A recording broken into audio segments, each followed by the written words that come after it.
Hello friends.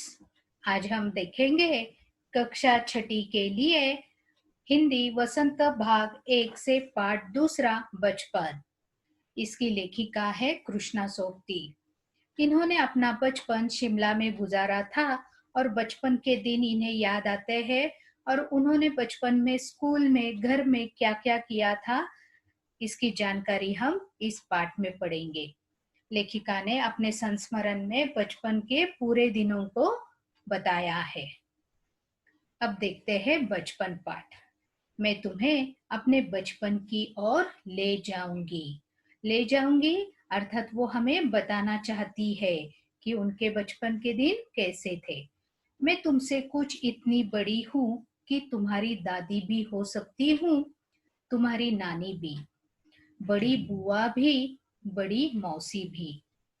ये सब रिश्तेदार होते हैं ना, तो उसी तरह उन्होंने बताया है कि शायद तुम्हारी और मतलब हम लोगों के बीच में और लेखिका के बीच में बहुत अंतर है उम्र का।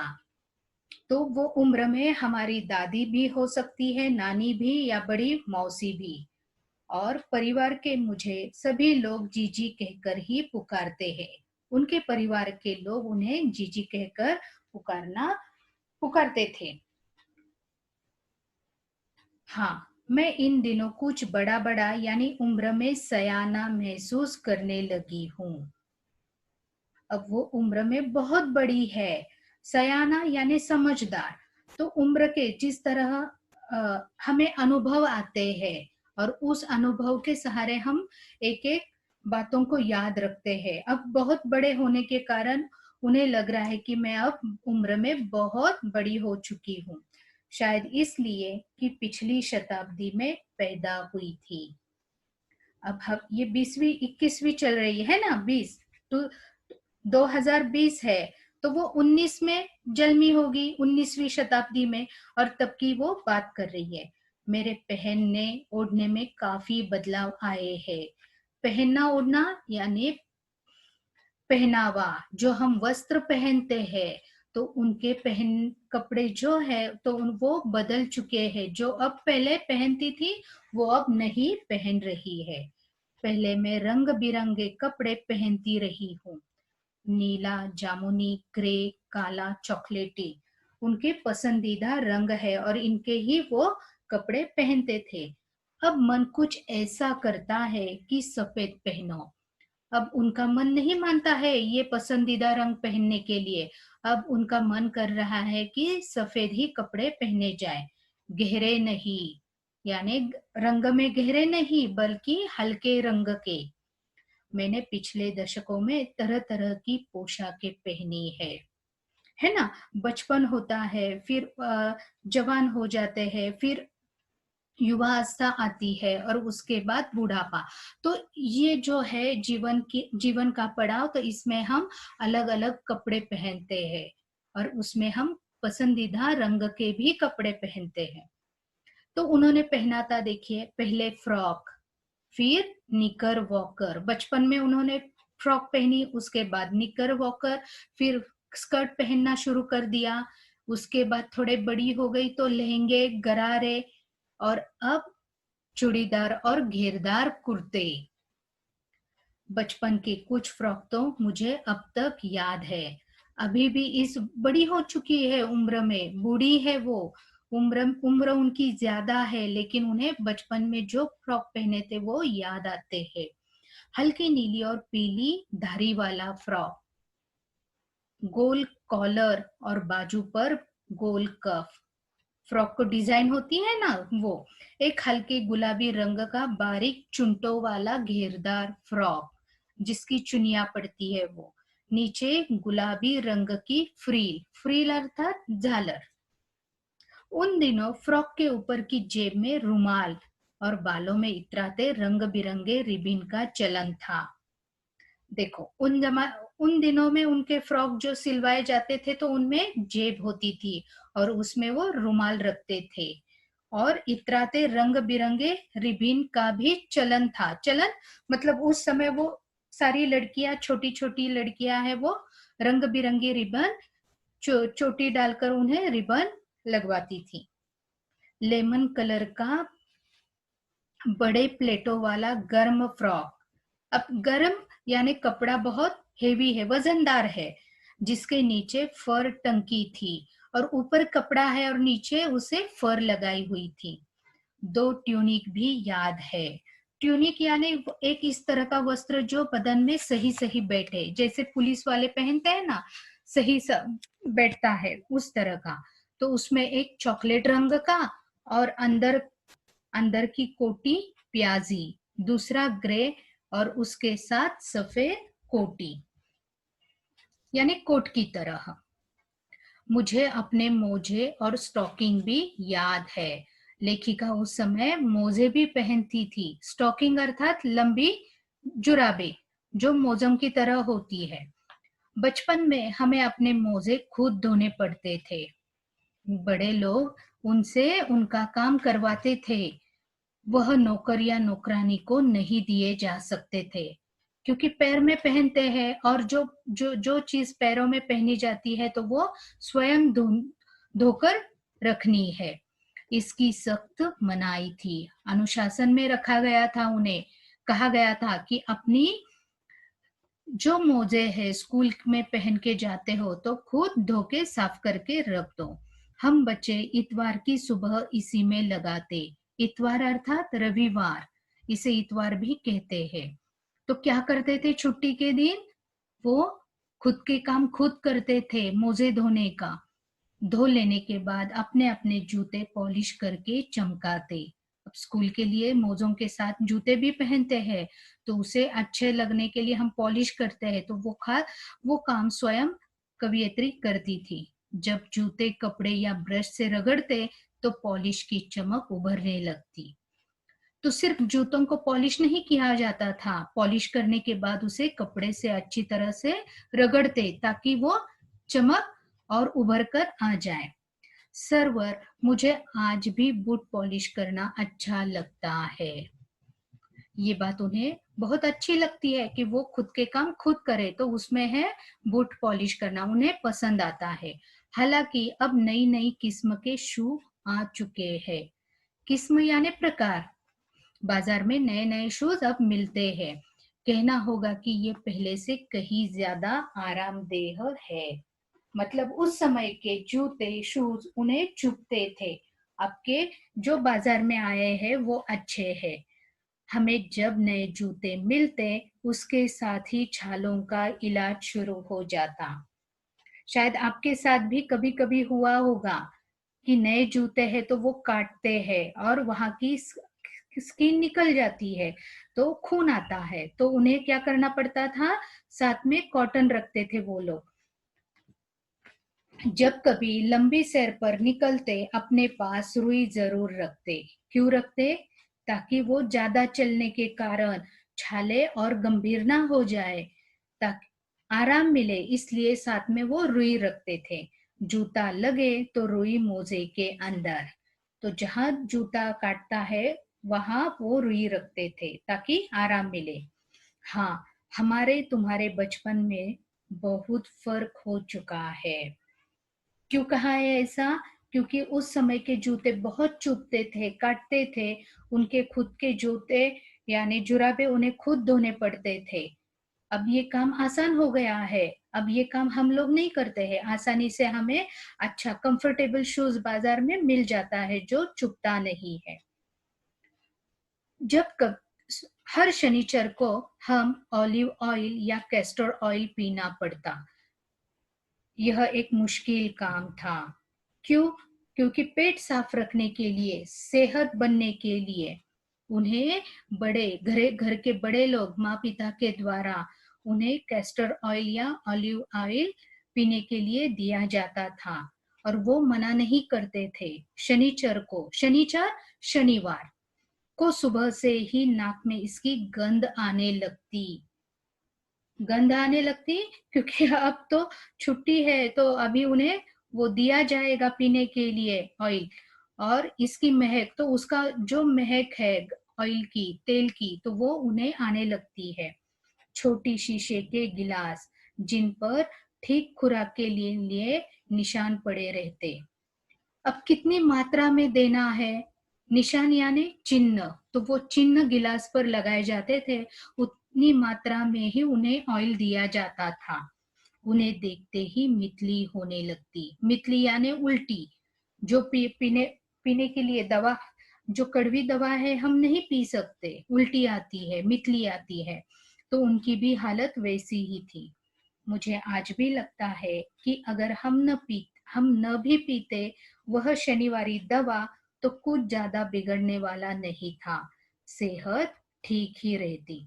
यानी उस समय वो लोग खा पीकर स्वस्थ थे, तो वो एक दिन भी ना पीते तो वो बीमार पड़ने वाले नहीं थे, ऐसा कहना है। तुम्हें बताऊंगी कि हमारे समय और तुम्हारे समय में कितनी दूरी हो चुकी है। दूरी यानी अंतर, फासला, कि उस समय और अब हमारे बचपन में किस तरह का बदलाव आया है। यहाँ तक कि बचपन की दिलचस्पियां भी बदल गई है। दिलचस्पियां यानी पसंदीदा खूबियां, कि हमारी हॉबीज क्या है। तो वो उस समय उन बचपन में वो क्या क्या करते थे, तो उनकी दिलचस्पियां, उनके शौक अलग थे, हमसे कई अलग थे। जैसे कि बच्चों को शौक होते हैं कार्ड, पंछियों के पंख, अलग अलग कलर रंग के पंख इकट्ठा करना, तो इसमें वो फर्क आ गया है। याद रहे, उन दिनों कुछ घरों में ग्रामोफोन थे, रेडियो और टेलीविजन नहीं थे। ग्रामोफोन ध्वनि लेखन यंत्र, मतलब उसकी, इसे एंटीक रिकॉर्ड प्लेयर कहा जाता है, कि उसे प्लेट पर रखते ही गाना बजना शुरू हो जाता है। तो उस समय रेडियो और टेलीविजन नहीं था, ग्रामोफोन थे और उसके जरिए लेखिका गाना सुनती थी। हमारे बचपन की कुल्फी आइसक्रीम हो गई है। उस समय आइसक्रीम नहीं थी, उनका आइसक्रीम क्या क्या था, कुल्फी। जो हम कुल्फी खाते हैं ना, कुल्फी अलग है और आइसक्रीम अलग है। लेकिन आइसक्रीम उनके जमाने का क्या था, तो कुल्फी के रूप में था। कचौड़ी, समोसा पैटीज में बदल गया है। अब कचौड़ी और समोसा पैटिस के रूप में आ गया है। शहतूत फल का नाम है, छोटा सा फल होता है, मलबेरी। और फालसे, ये बेरी नुमा फल है। फालसे और खसखस के शरबत कोक पेप्सी में। अब हम कोका कोला पीते हैं, पेप्सी, मिरिंडा, है ना। तो उनके समय में कौन से कोल्ड ड्रिंक थे, तो शहतूत का कोल्ड ड्रिंक था, फालसे ये फल का नाम है, और खसखस के शरबत। उन दिनों कोक नहीं, लेमनेड, विम्टो मिलती थी। अब बाजार में कोक मिलता है ना, वो तो कोक की जगह क्या नाम लिखा था, लेमनेड बॉटल पर। विम्टो ये पीने के पदार्थ है जो हम पीते हैं। शिमला और नई दिल्ली में बड़े हुए बच्चों को वेंगर्स और डेवी को रेस्तोरेंट की चॉकलेट और पेस्ट्री मजा देने वाली होती। जो बच्चे शिमला और दिल्ली में बड़े हुए हैं, तो रेस्टोरेंट में जाते थे, तो वेंगर्स और डेवी को ये रेस्टोरेंट के नाम है, तो वहां की चॉकलेट और पेस्ट्री बहुत मजेदार थी। हम भाई बहनों की ड्यूटी लगती थी, ड्यूटी यानी घर का काम करने के लिए, कि आज किसका नंबर है, तो शिमला माल से ब्राउन ब्रेड लाने की। शिमला माल में जाकर आज घर का कोई बच्चा जाएगा और ब्राउन ब्रेड लेकर आएगा। तो ये बचपन में वो काम करते थे। हमारा घर माल से ज्यादा दूर नहीं था, एक छोटी सी चढ़ाई और गिरजा मैदान पहुंच जाते। गिरजा मैदान यानी चर्च, वहां से एक उतराई उतरते और माल पर। उतराई चढ़ाव और उतार वाला रास्ता। कन्फेक्शनरी काउंटर पर तरह तरह की पेस्ट्री और चॉकलेट की खुशबू मन भावनी। तो जो कन्फेक्शनरी काउंटर पर पेस्ट्री और चॉकलेट उन्हें पसंद आती थी। हम हमें हफ्ते में एक बार चॉकलेट खरीदने की छूट थी, तो हफ्ते में बस उन्हें एक ही बार खरीदने दिया जाता था चॉकलेट। अब की जैसे कि हम जब चाहे तब खा सकते हैं, क्योंकि उन्हें शासन में रखा गया था। सबसे ज्यादा मेरे पास ही चॉकलेट टॉफी का स्टॉक रहता। स्टॉक यानी भंडार, संग्रह। लेखिका को पसंद था कलेक्ट करना ज्यादा चॉकलेट और टॉफियों को। मैं चॉकलेट लेकर खड़े खड़े कभी न खाती, घर लौटकर साइन बोर्ड पर रख देती और रात के खाने के बाद बिस्तर में लेटकर मजा ले ले खाती। तो उन्हें खरीदने के तुरंत बाद खाना पसंद नहीं था। जब रात का खाना खाने के बाद वो बिस्तर में लेटती थी, तब वो चॉकलेट खाती थी और उसका मजे से स्वाद भी लेती थी। शिमला के काफल। अब शिमला में पाए जाने वाले फल जो लाल रंग के होते हैं, शिमला के काफल भी बहुत याद आते हैं। किस तरह के थे? खट्टे मीठे, कुछ एकदम लाल, कुछ गुलाबी, रस भरी यानी रस भरा हुआ होता था। कसमल मतलब नाजुक, सोचकर ही मुंह में पानी भर आए। चेस्टनट एक और गजब की चीज, आग पर भुने जाते थे और फिर छिलके उतारकर मुंह में। तो उन दिनों अपने बचपन में लेखिका काफल के फल, चेस्टनट और चीज का आनंद लेती थी। चने जोर गरम और अनारदाने का चूर्ण, चने भुने जाते थे और भुनने के बाद वो अच्छे लगते हैं।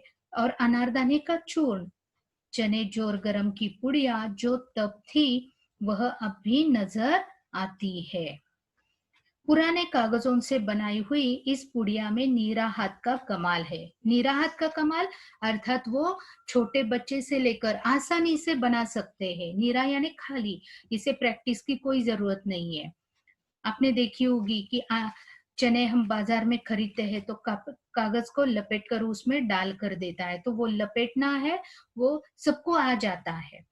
नीचे से तिरछी लपेटते हुए ऊपर से इतनी चौड़ी कि चने चने आसानी से हथेली पर पहुंच जाए। एक वक्त था जब फिल्म का गाना, उस समय उनके समय में जो फिल्म आई थी तो वो फिल्म का गाना वो कहती है, चना जोर गरम बाबू मैं लाया मजेदार। चना जोर गरम उन दिनों स्कूल के हर बच्चों को आता था।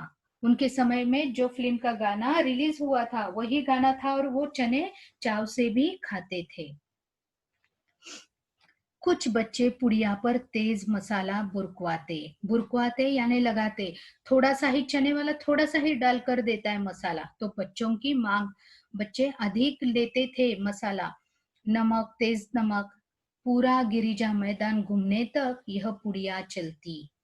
मतलब एक एक चने के दाने मुंह के अंदर और चलते चलते पूरा मैदान, गिरिजा मैदान तक वह चलती रहती। एक एक चना पापड़ी मुंह में डालने और कदम उठाने में एक खासी लय की रफ्तार थी। यानी खाने का तरीका ढंग से, मजे से अपने सहपाठियों के साथ, दोस्तों के साथ उस समय चने खाकर वो अपनी बाल्यावस्था यानी बचपन में करते थे, जीते थे। छुटपन में हमने शिमला रिज पर बहुत मजे किए हैं। छुटपन में यानी बाल्यावस्था, स्कूलों के दिनों में ऐसे ही चलो हम कहते हैं ना, चलो ना आज जाएंगे, मजा मन कर रहा है, तो छुटपन में घोड़ों की सवारी की है, यानी घोड़ों पर बैठना और दूर दूर तक घूमना। शिमला के हर बच्चों को कभी न कभी यह मौका मिल ही जाता था, क्योंकि शिमला में कैसे पहाड़ी है, चोटी है, ऊपर रास्ते टेढ़े मेढ़े है, तो वहां घोड़ों पर सवारी की जाती थी। हम जाने क्यों घोड़ों को कुछ कमतर करके समझते। कमतर यानी घोड़ों को बहुत कम महत्व देते थे, कम आंकते थे, क्योंकि घोड़ा कोई मतलब ये बहुत बड़ा काम नहीं कर रहा है, क्योंकि वो वहीं के रहने वाले थे शिमला में और उन्हें आदत हो चुकी थी। उन पर हंसते थे। ननिहाल के घोड़े खूब हष्ट-पुष्ट और खूबसूरत। लेखिका के ननिहाल के घोड़े बहुत हष्ट-पुष्ट और देखने में खूबसूरत थे। उनकी बात फिर कभी, वो अभी यहाँ नहीं कहना चाहती है, तो किसी किताब में या उनकी किसी लेखन में घोड़ों की बात हमें मिलेगी पढ़ने के लिए। शाम को रंग बिरंगे गुब्बारे, हम कहाँ जाते हैं? पार्क में, तो हमें वहां गुब्बारे नजर आते हैं। सामने जाखू का पहाड़, जाखू यानी ये प्लेस का, जगह का नाम है, शिमला में स्थित जगह जाखू, वहां मंदिर है। भगवान हनुमान जी का मंदिर जो संजीवनी बूटी लाने गए थे, लक्ष्मण को बचाने के लिए, तो यहाँ पर उन्होंने देखा कि कुछ ऋषि मुनि अपनी तपस्या में लीन है, तो वो जगह ऊंचा चर्च कैसा था? शाम को रंग बिरंगे गुब्बारे, सामने जाखू का पहाड़, ऊंचा चर्च। चर्च की घंटियां बजती तो दूर दूर तक उनकी गूंज फैल जाती। जैसे ही चर्च में घंटियां बजाई जाती तो उसकी आवाज दूर तक पहुंचती। इसके संगीत से प्रभु यीशु स्वयं कुछ कह रहे हैं। चर्च में भगवान यीशु है ना, इसीलिए उनका दर्शन पाने के लिए, उनको याद करने के लिए, अपनी मन की मुराद उनके सामने रखने के लिए लोग जाते। तो लेखिका कहती है कि इस गूंज के साथ प्रभु यीशु स्वयं कुछ कहना चाहते हैं। सामने आकाश पर सूर्यास्त हो रहा है, संध्या समय की बात चल रही है। गुलाबी सुनहरी धारियां, धारियां अर्थात पट्टियां, तो कैसी है वो?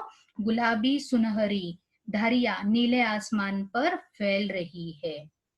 दूर दूर फैले पहाड़ों के मुखड़े गहराने लगे और देखते ही देखते बत्तियां टिमटिमाने लगी।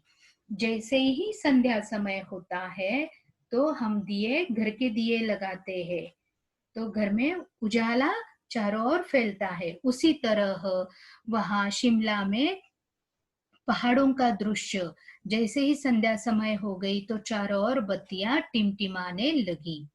रीछ पर की रौनक और माल की दुकानों की चमक के भी क्या कहने।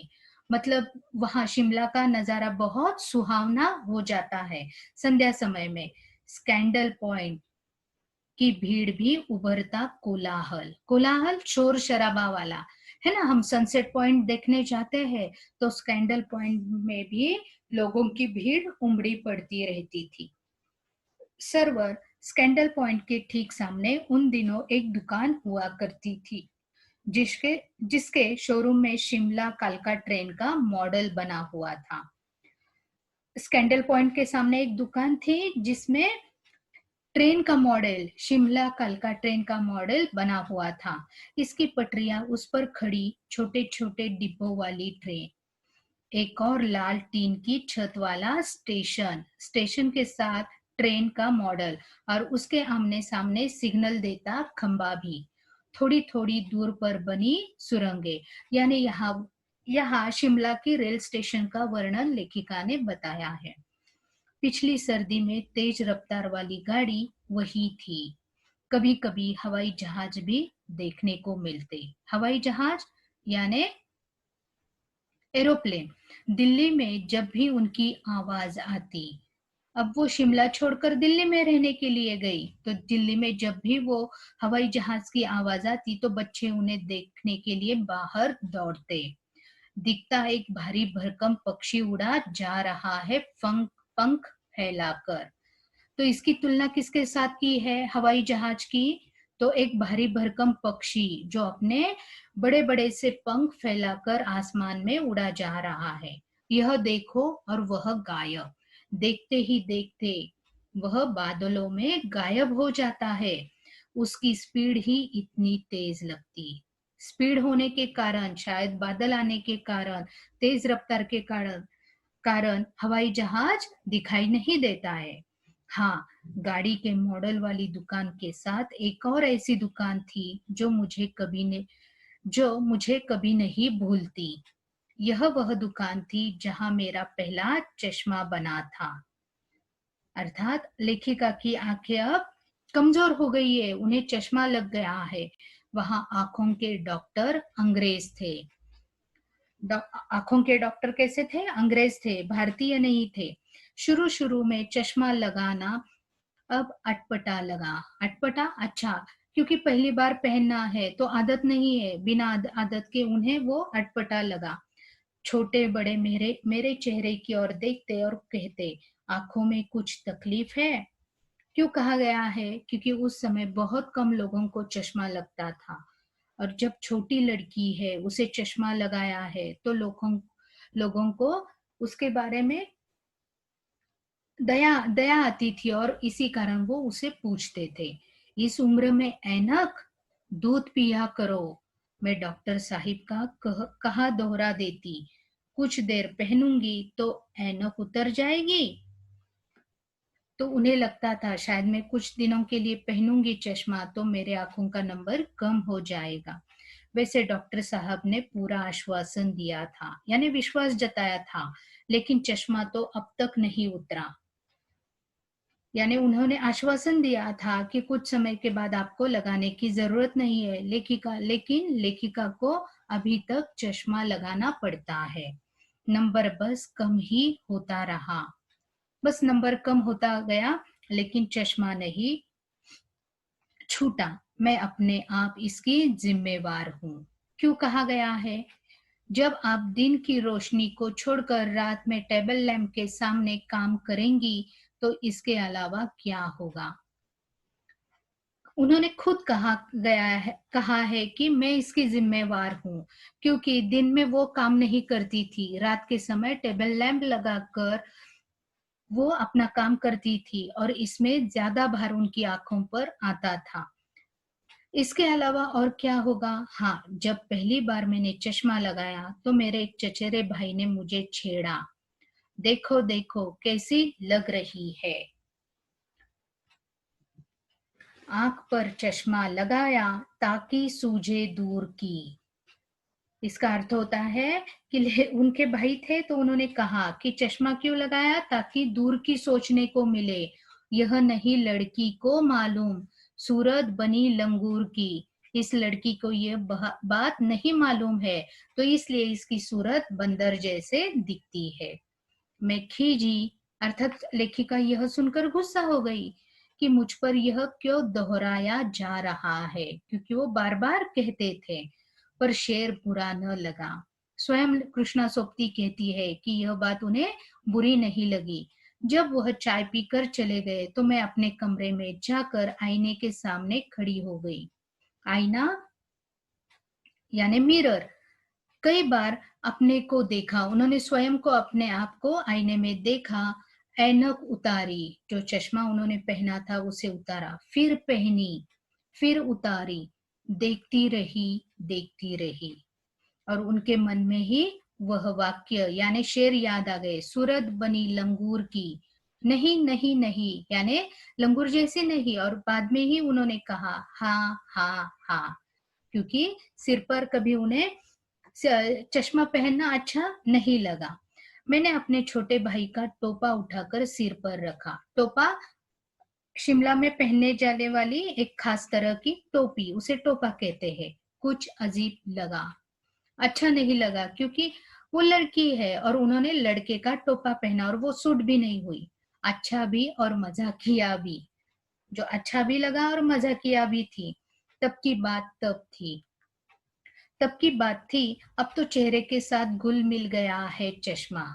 उस समय उन्हें चश्मा पसंद नहीं था, लेकिन अब वो उनके चेहरे के साथ मिलजुल गया है। जब कभी उतरा हुआ होता है तो चेहरा खाली खाली लगने से लगता है, क्योंकि उस समय उन्हें चश्मे की आदत नहीं थी और उन्हें अब उसकी आदत हो चुकी है। याद आ गया वह टोपा। अब उन्हें वो टोपी याद आ गई, काली फ्रेम का चश्मा भी याद आ गया और लंगूर की सूरत भी। इन दिनों शिमला में मैं सिर पर टोपी लगाना पसंद करती हूँ। अब उन्हें शिमला में वो टोपी लगाना वो पसंद कर रही है। मैंने कई रंगों की जमा कर ली है, संग्रह बनाया हुआ है अलग अलग रंगों की टोपियों का। कहा दुपट्टों का ओढ़ना। अब दुपट्टों का ओढ़ना वो बात चली गई। और कहा सहज, सहल यानी आसान, सुभीते मन को भाने वाले हिमाचली टोपियां। अब उन्हें वो शिमला की सहज आसान मन को भाने वाली हिमाचल टोपियां याद आती है, अच्छी लगती है। धन्यवाद।